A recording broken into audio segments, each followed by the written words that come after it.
لقد خلقنا الإنسان في أحسن تقويم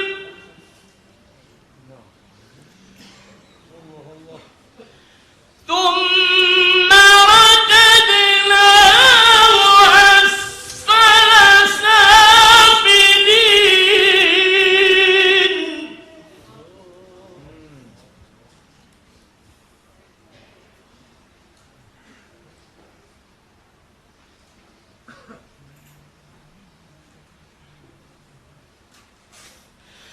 ثم رددناه أسفل سافلين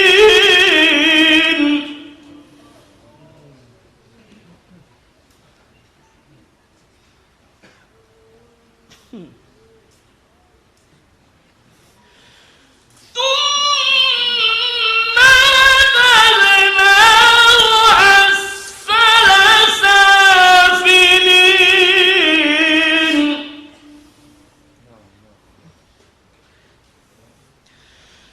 إلا الذين آمنوا وعملوا الصالحات فلهم أجر غير ممنون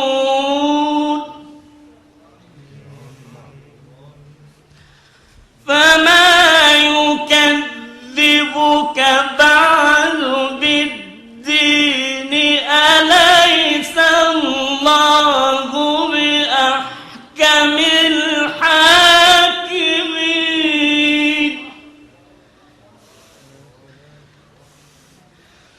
فما يكذبك بعد بالدين أليس الله بأحكم الحاكمين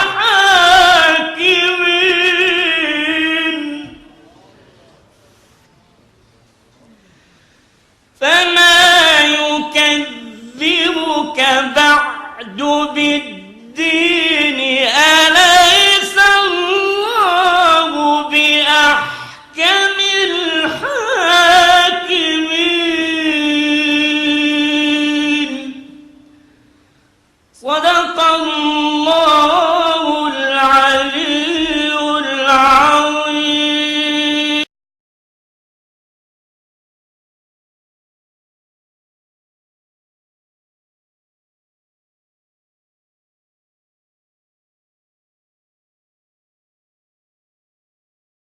अल्लाह के नाम से शुरू जो रहमान और रहीम है।